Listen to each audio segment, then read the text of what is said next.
Caribbean सागर के बीच एक परिवार अपनी यॉट पर छुट्टियां मना रहा होता है। माँ जूलिया तैरने के लिए पानी में कूद जाती है। आराम करते समय उसे कुछ अजीब महसूस होता है, लेकिन क्योंकि आसपास कुछ दिखाई नहीं देता, वह सोचती है कि शायद उसका भ्रम होगा। कुछ सेकंड बाद वही अजीब एहसास फिर होता है।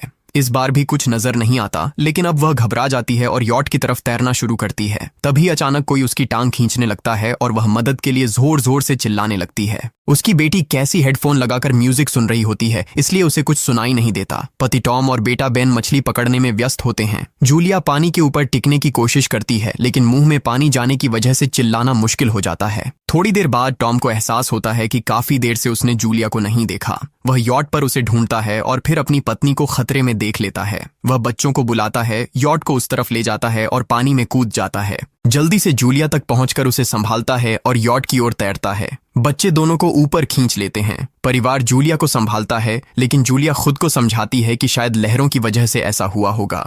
रात को सब मिलकर बेन का जन्मदिन मनाते हैं। कैसी को उसके बॉयफ्रेंड का कॉल आता है, तो वह लैपटॉप लेकर बाहर चली जाती है। वीडियो कॉल में उसका बॉयफ्रेंड दिखाता है कि शहर के ऊपर बड़े बड़े काले बादल छा गए हैं। कॉल ग्लिच होकर फ्रीज हो जाती है। कैसी यह बात परिवार को बताने आती है, लेकिन टॉम कहता है कि शायद जमीन से दूर होने की वजह से सिग्नल कमजोर है। तभी सबको एक आवाज सुनाई देती है। वे सब बाहर जाते हैं और देखते हैं कि व्हेल मछलियों का एक समूह गुजर रहा है। टॉम समझाता है कि व्हेल मछलियां हमेशा पृथ्वी के मैग्नेटिक फील्ड को फॉलो करती हैं, लेकिन जब तूफान आता है तो वे कंफ्यूज हो जाती हैं। अचानक यॉट जोर से हिलती है और बेन गिर जाता है। टॉम को चिंता होती है कि कहीं यॉट को नुकसान तो नहीं पहुंचा, इसलिए वह डाइव करके नीचे चेक करने चला जाता है। कुछ देर बाद वह सतह पर वापस आता है, लेकिन उसके कंधे पर एक बड़ा घाव होता है। जूलिया तुरंत उसका जख्म सीती है। टॉम बताता है कि पानी के अंदर उसे ऐसा लगा जैसे उसके पीछे कोई बहुत बड़ा जीव था, लेकिन जब उसने मुड़कर देखा तो प्रोपेलर से कट लग गया। वह कहता है कि जो भी चीज थी बहुत बड़ी थी। टॉम को यॉट पर काफी नुकसान दिखाई देता है, इसलिए उन्हें मदद बुलानी पड़ती है।